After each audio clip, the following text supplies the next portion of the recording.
Alright, two things before we start off this video. First, spoilers for Spider-Man No Way Home. That should go without saying. That this video, if you couldn't tell by the title, is going to spoil the ending of the movie and a few things in different parts of the movie, so watch at your own risk. And B, this is an excerpt from my spoiler review for the movie that I just clipped and I'm uploading separately because I really liked it and it was really heartfelt, and I just felt like making it its own thing so it doesn't just get lost in the 35-minute long spoiler review or whatever. So enjoy. Alright, let's talk about what I think might be the best ending to any comic book movie, and that is the ending of this movie is exactly what I wanted it to be. I've even said, like, my perfect ending to this movie is he goes to tell MJ, like, introduce himself and say he's Spider-Man, but he doesn't because he doesn't want to put her in harm's way, and it ends with him swinging through New York. Well, they read my damn mind because that is exactly how this movie ends. Everyone forgets Peter Spider-Man, and it's the sacrifice he has to make, right? It's the Spider-Man thing to do. Doctor Strange even says, everyone in the world is gonna forget you. They're gonna forget you're Spider-Man, they're basically gonna forget you, you're gonna be like a nobody. And he says, do it. He says, do it. And Doctor Strange does it. And there's this little look, this is another thing, this is why I wanted to see it twice before I talked about spoilers, because there's so much stuff I picked up on the second time. Doctor Strange's last look to Peter, when Peter's saying goodbye to Ned and MJ, he gives one look to Doctor Strange, and Doctor Strange kind of gives him the little nod there of, and there's just so much in there, you can tell he's like saying goodbye and fun times and all that, and he hopes everything goes well, and you can just sense that in this little nod Doctor Strange gives Peter as he casts the spell. It's gonna change everything. And that goodbye to Ned and MJ was heartbreaking. I teared up at that scene. I didn't shed any actual tears, but my eyes were glassy. That's for damn sure. And just the way he says he's gonna find MJ, and she said, "I'll figure out that you're Peter because I have before." And the hug they do, and the goodbye to Ned, and it's tears both in the movie and in the audience. And I just love how they took it seriously. They didn't try to plug a joke or anything. They went for it. They understood the character so well, and they understood the stakes of this movie and what needed to be done. And they knew that writing some stupid joke or something would completely ruin the entire build-up to the ending of this movie. And they took it seriously. And that goodbye is one of the best scenes in the movie. The entire ending after the fight ends is one of the best sequences of this movie. And seeing how it all goes in the multiverse, like, seals itself back up, and you see all the villains go away, and Toby and Andrew do the little spider sign to each other, and they go away.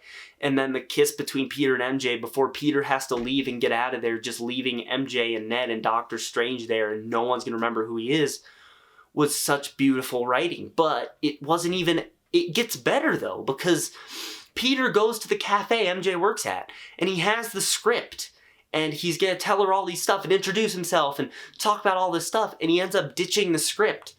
And he gets his coffee and he sees MJ and Ned all happy about going to MIT.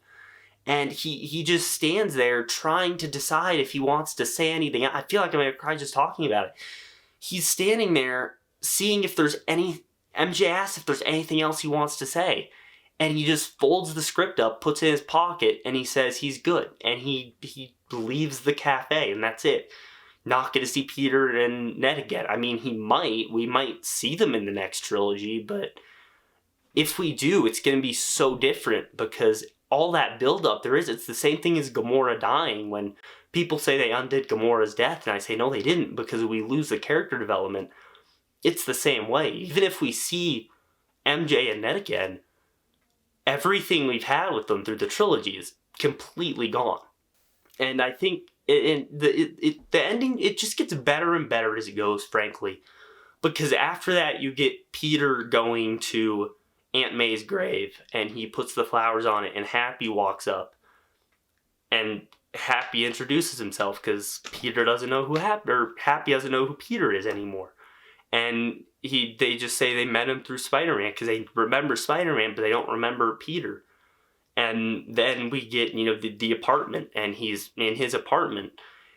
Can you guys hear it in my voice? Like, I am about to cry just talking about how beautiful the ending to this movie is. And he does. He's in his own apartment, and he sets up, and he has the Palpatine figure, which I saw a tweet saying that No Way Home had more meaning to Palpatine than Rise of Skywalker did, because Ned and Peter's first scene in the MCU is Ned asking Peter to build the Death Star with him. And they don't remember anymore, but Peter has Palpatine on his desk.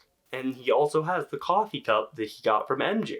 It says, "We're happy to serve you," and he kept the coffee cup as his little thing that he kept from MJ. And he has the, like, it went from MCU Spider-Man to the Spider-Man. Like, Tom Holland became the definitive Spider-Man coming out of this movie that I, like, now can no longer see someone replacing it. And it's great. He has the, like, police dispatch thing on his phone, and you see in the foreground there's a sewing machine with fabric, and he's making an actual suit. He doesn't get $1 million suits anymore. He gets fabric from a store and a sewing machine.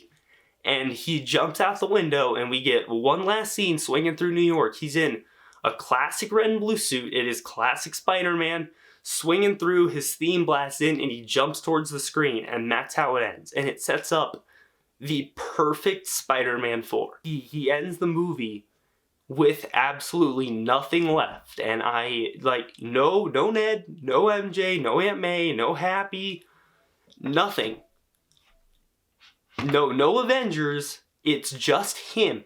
And I really hope that Marvel does not try to force him back into the Avengers, or if they do, don't try to give him Stark Tech or enhance him or anything, just let him be Spider-Man, because they put him in the perfect place at the end of this movie, and I want him to stay there. It is on track to be, for the next trilogy, to be the best Spider-Man trilogy ever. And I hope they don't do anything to take the fact that it probably could be.